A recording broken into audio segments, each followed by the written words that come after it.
All right, right here we got a 2020 Chevy Express van 2500 with the 6-liter LS in it. And this one just came from another shop. They attempted to do a wiring repair and it still did not fix the issue. We were chasing a P0202, which is a code for cylinder 2's injector control circuit. Something important to note on these here, the injectors, all of them receive constant power, and they're controlled on the ground side by the PCM. So they all have power. They're 2-wire injector pigtails. They've got power going to one side, and the ground side runs straight back to the ECM, which is over here in the fender well. It's this middle plug here. There's a third one on the bottom, but it's this middle plug they go to. And I pull the doghouse off, and I check at the injector itself, and first thing I see is this janky looking splice job here with the injector pigtail.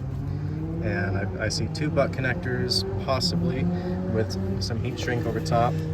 And typically I wouldn't mind that, but what I didn't like to see was right there at the connector, you can see bare copper. So being right in the engine bay, there's leaving a lot of room for dirt and everything else to get in there. It can get corroded. So my first thought is, yeah, let's go ahead and cut that out and replace it. But I know better than to call it good at that. So I took it over and I bench tested this bit here. I cut it right off at the harness, what was left of the factory harness. I wasn't getting any more than half a volt drop across any of this, no matter which way I wiggled this harness or any of that. So I'm like, okay, that's not gonna cause a problem like that. So I go ahead and check out the harness further, and I decide that I'm gonna load test what's left of the harness.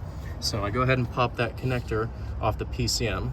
I had one side of my test lead with an adapter probe, that way I didn't spread the terminals out, on the wire on this side, at the injector side, and then I was probing into the individual holes on the connector on this side, just looking for continuity. And I couldn't find continuity on any of these 3 plugs. I knew that was a problem because I knew that wire was going there at some point.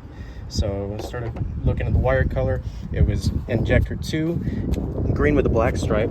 So I went ahead and pulled the back cover off of these plugs here, which on this one here, you unplug it, and this section here from the tip of my finger back comes off, and you can see where the wires go into these plugs. So I traced the wire up to it, and I found the exact hole where the green wire was going to, and there was no continuity there. I'm like, okay, so that told me that there was a break somewhere between the PCM side of the harness and the injector itself, even before the splice job they did. So started doing some more digging. Comes up from the PCM along the firewall here and dips down and goes to the top of the engine. As I'm wiggling this, I start to get continuity, and it's ranging anywhere from 20 ohms to 400 ohms, which anybody who's done this before knows that that means that the wires are holding together, but not by much. We got just a couple strands somewhere that are holding on. So I do some more digging, and I go to back to the injector, and I start stripping the harness back, and I see the green wire is bent at a sharp 90-degree angle, like it's been crimped at that 90-degree angle. And I'm like, okay, that's not good. And I go to wiggle it back and forth, and I don't feel the typical resistance of a wire. And as I'm doing that, the resistance value on my meter is going crazy. It's beeping and hollering and doing all sorts of stuff. And I bend it back 3 or 4 times, and I feel a little crunch inside the wire, and all of a sudden I've got no continuity. So I stripped it back, and the wires had broken inside the insulation. I stripped it further back, and I added some more wire to it, did a wiring repair there, got a brand new pigtail, crimped everything back together.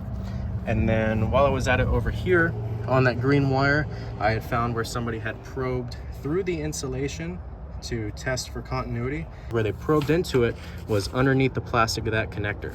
So that corrosion travels just a few inches and you take out an ECM. There wasn't 1, not 2, but there were 3 problems on a single wire running from the ECM to the injector.